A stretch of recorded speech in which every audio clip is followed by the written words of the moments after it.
인류 역사상 가장 단단했던 부의 상징이 뿌리째 흔들리고 있습니다.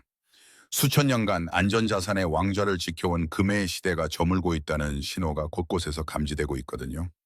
작년 한 해 동안 비트코인이 보여준 압도적인 수익률은 금의 수익률을 수십 배 상회했습니다. 전 세계 자산가들이 금괴를 팔아 디지털 코드를 사고 있는 이 현상은 단순한 유행이 아니에요. 지금 우리는 5천 년 만에 처음으로 부의 기준이 바뀌는 거대한 전환점에 서 있습니다. 만약 당신이 여전히 금만이 유일한 안전 자산이라고 믿고 있다면 당신의 자산은 매년 10%씩 가치를 잃고 있을지도 모릅니다. 올해 전 세계 경제는 그 어느 때보다 불확실한 안개 속에 갇혀 있어요. 부자들은 이미 현금을 버리고 자신들만의 노화의 방주를 갈아타기 시작했습니다. 이 흐름을 읽지 못하면 당신의 노후 자산은 휴지 조각이 될 수도 있습니다. 오늘 저는 그 누구도 알려주지 않았던 금과 비트코인의 숨겨진 진실을 숫자로 증명해 보이겠습니다. 이것은 단순한 투자의 문제가 아니라 생존의 문제입니다. 지금부터 당신의 상식을 완전히 뒤엎을 부의 재편이 시작됩니다. 현금을 보유하는 것 자체가 리스크인 시대가 되었습니다. 인플레이션이라는 거대한 파도 속에서 당신의 재산을 지켜줄 진짜 안전자산이 무엇인지 지금 바로 공개합니다. 먼저 인류의 영원한 친구라고 불리는 금에 대해 이야기해 보겠습니다. 금은 지구상에 존재하는 자산 중에서 가장 오랜 역사를 가진 가치 저장 수단이에요. 화폐가 생기기 전부터 금은 그 자체로 돈이었고 권력이었습니다. 하지만 많은 사람들이 금에 대해 아주 치명적인 오해를 하고 있어요. 금은 언제나 안전하고 우상향할 것이라는 믿음 말이에요. 사실 금의 가격은 역사적으로 20년 가까이 제자리에 머물렀던 적도 아주 많습니다. 1980년대 초반에 금을 샀던 사람들은 원금을 회복하는 데에만 무려 28년이라는 긴 시간을 기다려야 했거든요. 금은 인플레이션을 방어해주는 수단이지 결코 당신을 부자로 만들어주는 공격적인 자산이 아닙니다. 실제로 세계금협회의 데이터를 살펴보면 작년 한 해 동안 전 세계 중앙은행들이 사들인 금의 양은 7,037톤에 달합니다. 이는 역사상 두 번째로 높은 수준이에요. 각국 정부가 금을 사 모으는 이유는 단 하나입니다. 달러라는 종이 화폐를 더 이상 믿지 못하기 때문이죠. 하지만 개인 투자자들에게 금은 생각보다 다루기 까다로운 존재예요. 실물 금을 직접 사보신 분들은 아실 겁니다. 살 때 내야 하는 10%의 부가가치세와 제작 공인비, 그리고 다시 팔 때 깎이는 수수료를 생각하면 금값이 20%는 올라야 겨우 본전이거든요. 게다가 이 무거운 금덩어리를 어디에 보관해야 할지도 큰 고민거리입니다. 집에 두자니 불안하고 은행 금고에 맡기자니 매달 수수료가 나갑니다. 여기서 많은 분들이 궁금해 하시는 질문이 하나 있습니다. 금값이 사상 최고치를 경신하고 있는데 지금이라도 금 장신구나 돌반지를 사야 하느냐는 질문이에요. 결론부터 말씀드리면 투자의 관점에서 금 장신구는 최악의 선택입니다. 세공비와 유통 마진이 너무 많이 붙어 있어서 금값 본연의 가치를 누리기 어렵기 때문이죠.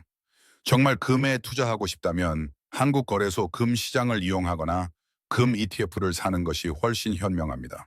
하지만 과연 금이 앞으로도 계속 안전자산의 왕노릇을 할 수 있을까요? 현재 전 세계 자금의 흐름은 묘한 방향으로 흐르고 있습니다. 금은 너무 무겁고 운반하기 힘들며 무엇보다 디지털 세상과 어울리지 않는다는 치명적인 약점이 있거든요. 전쟁이나 재난 상황에서 금괴 10kg을 가방에 넣고 국경을 넘는 장면을 상상해 보세요. 그것이 과연 현실적인 대안이 될 수 있을까요?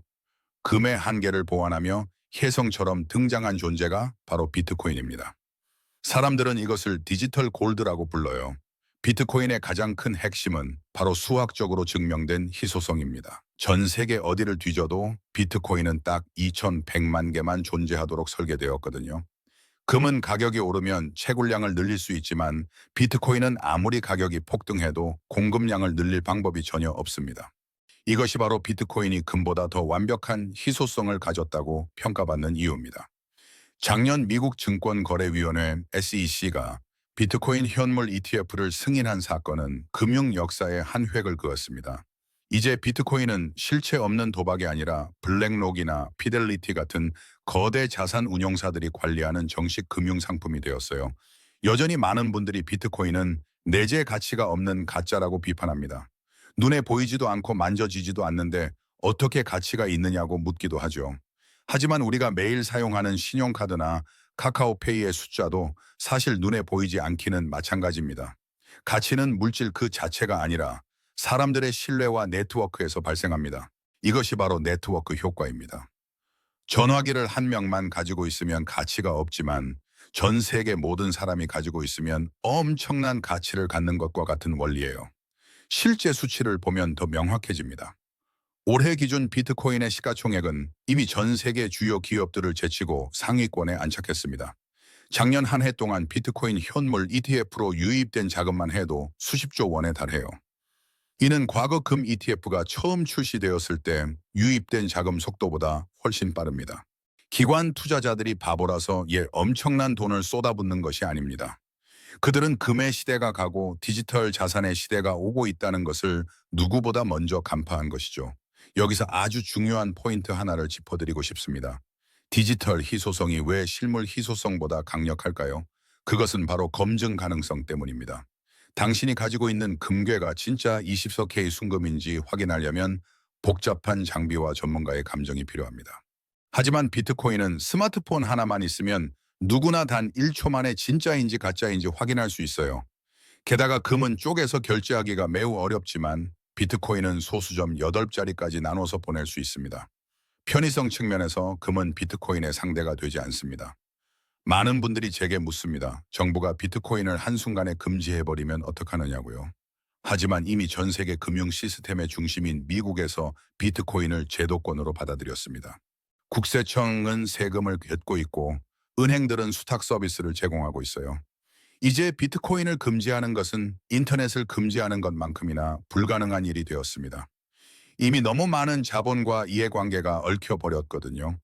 여러분이 꼭 아셔야 할 사실이 있습니다. 비트코인을 쓰레기라고 비난하던 제이미 다이먼 같은 월가의 거물들도 뒤였습니다. 비트코인 관련 사업을 확장하고 있다는 점입니다. 겉으로는 대중을 안심시키면서 자신들은 조용히 비트코인을 매집하고 있었던 셈이죠. 이것이 자본주의의 냉혹한 현실입니다. 정보가 늦은 개인들이 망설이는 동안 거대 자본은 이미 비트코인을 안전자산 포트폴리오의 핵심으로 편입시켰습니다. 하지만 비트코인에게도 치명적인 약점은 있습니다. 하루에도 10%씩 출렁이는 가격 변동성입니다. 이 변동성 때문에 많은 사람들이 비트코인을 안전자산이 아니라고 생각합니다. 그런데 과연 그럴까요? 변동성은 리스크일 수도 있지만 엄청난 기회가 될 수도 있습니다. 비트코인의 변동성을 이해하지 못하면 당신은 결코 부의 추월 차선에 올라탈 수 없습니다. 비트코인을 대하는 시각을 완전히 바꿔야 합니다. 변동성은 자산의 가치를 판단하는 유일한 기준이 아닙니다. 많은 투자 전문가들이 비트코인을 기피하는 이유로 엄청난 가격 등락을 꼽습니다. 어제는 천국이었다가 오늘은 지옥으로 떨어지는 차트를 보며 정신적 고통을 호소하는 분들이 많거든요.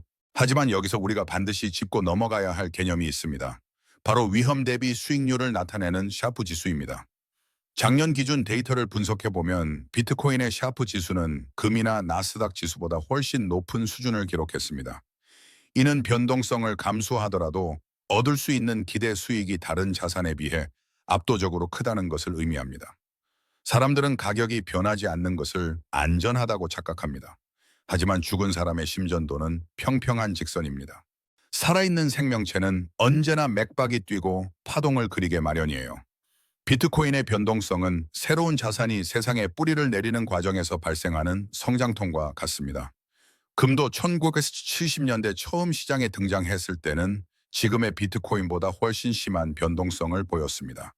당시 금값은 단기간에 몇 배가 올랐다가 다시 반토막이 나는 과정을 반복하며 시장의 신뢰를 쌓아갔습니다. 지금의 비트코인이 딱 그 길을 걷고 있는 셈입니다. 여기서 아주 흥미로운 통계 하나를 소개해 드릴게요.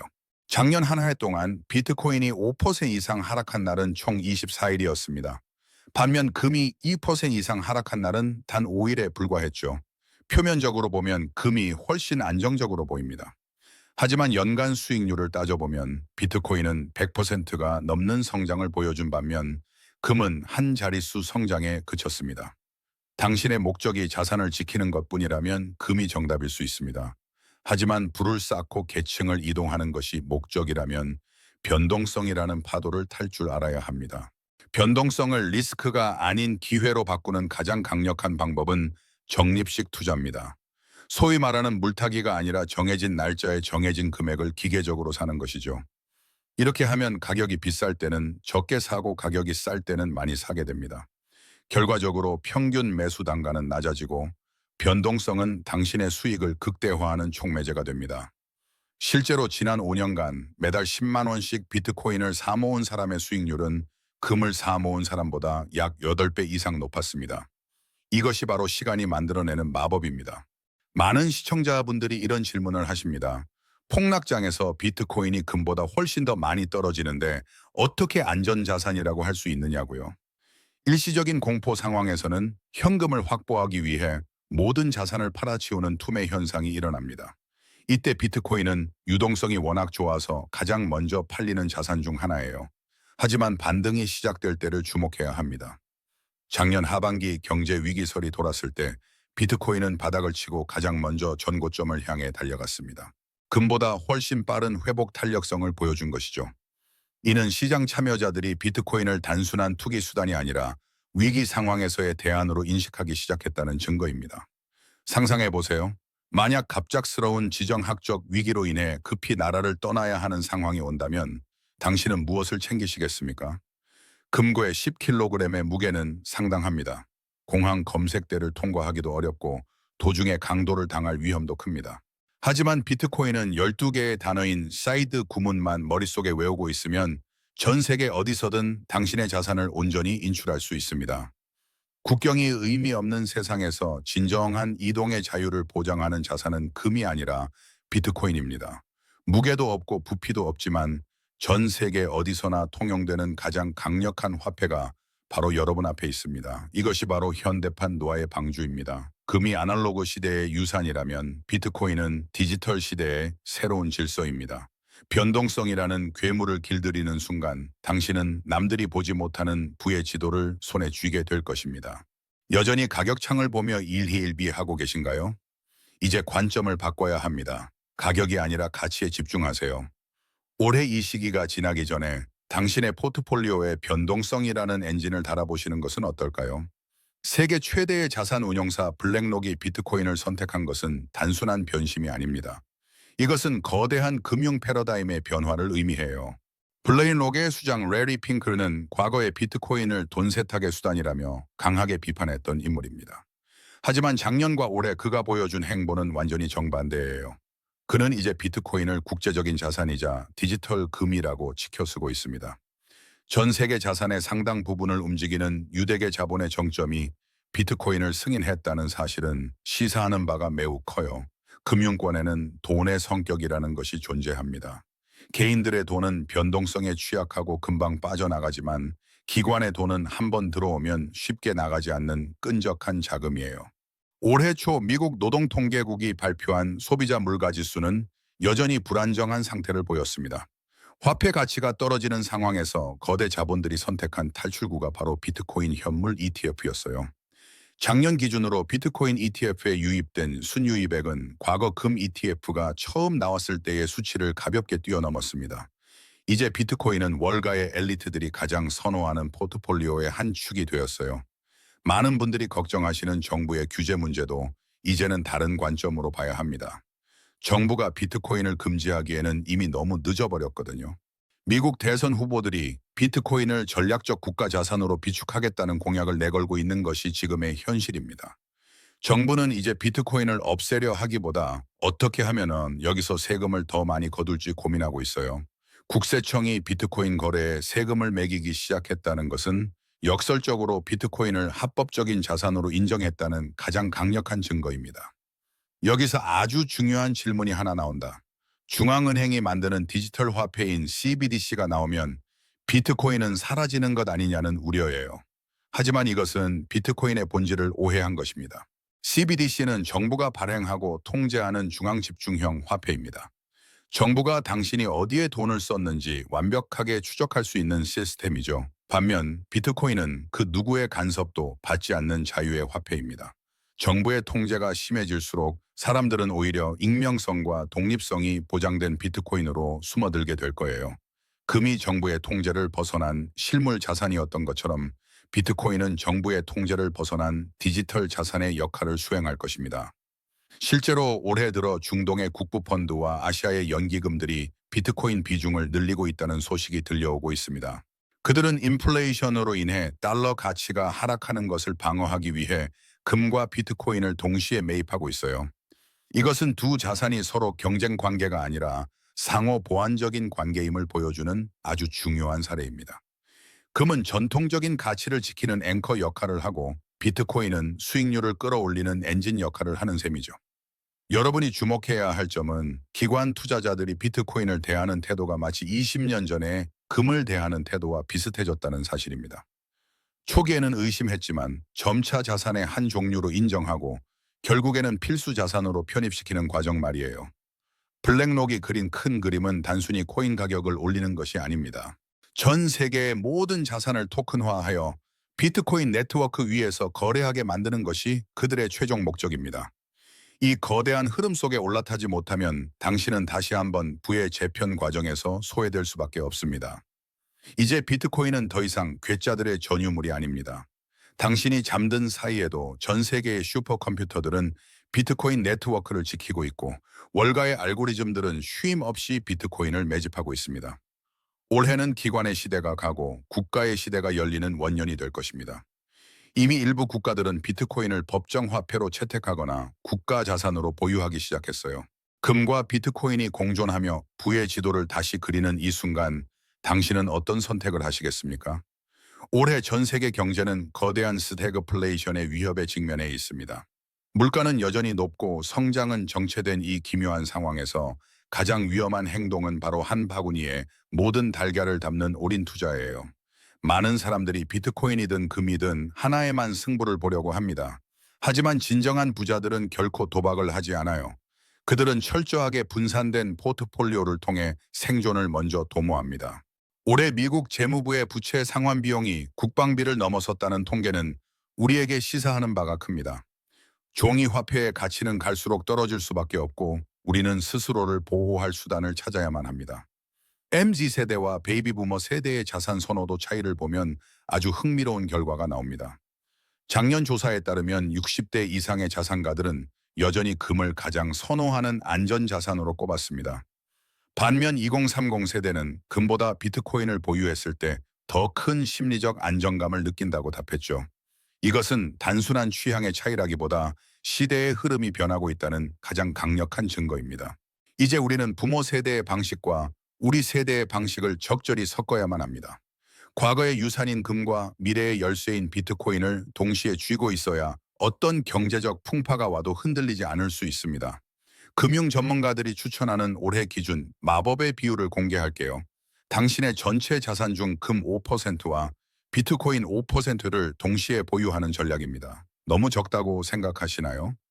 하지만 이 10%의 자산이 전체 포트폴리오의 수익률을 결정짓는 핵심 엔진이 될 것입니다.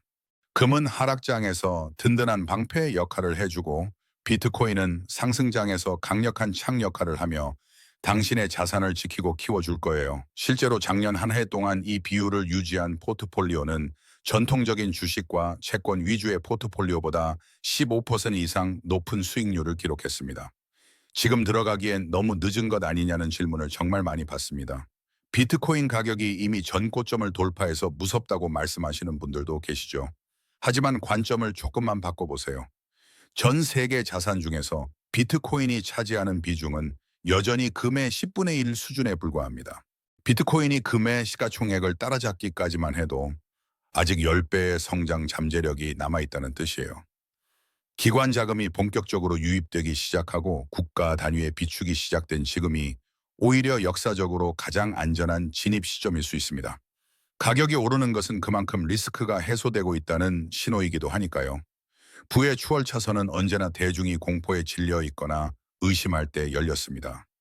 남들이 비트코인을 사기라고 손가락질하고 금을 고리타분한 금속이라고 무시할 때 소리 없이 매집한 사람들이 지금의 부를 일구었습니다. 이제 선택은 당신의 몫입니다. 구시대의 유물에만 머물 것인가 아니면 새로운 시대의 질서에 올라탈 것인가를 결정해야 합니다. 어제의 상식이 오늘의 오답이 되는 세상에서 가장 위험한 것은 아무것도 하지 않는 것입니다. 당신의 소중한 자산이 인플레이션이라는 불길에 타버리게 두지 마세요. 결국 금은 인류가 5천 년간 쌓아온 신뢰의 역사이고 비트코인은 인류가 앞으로 만들어갈 신뢰의 미래입니다. 둘 중 하나를 선택해야 한다는 강박에서 이제는 벗어나셔야 합니다.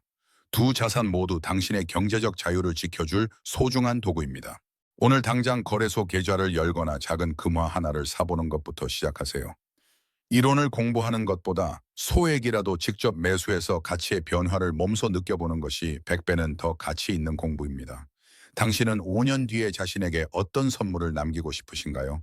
지금의 결정이 당신의 미래를 완전히 바꿀 것입니다. 부자들은 위기 속에서 기회를 찾고 가난한 이들은 위기 속에서 공포만 읽습니다. 오늘 제가 드린 데이터와 통계들이 당신의 불안을 확신으로 바꿔주었기를 바랍니다. 당신의 포트폴리오에는 지금 무엇이 담겨 있나요?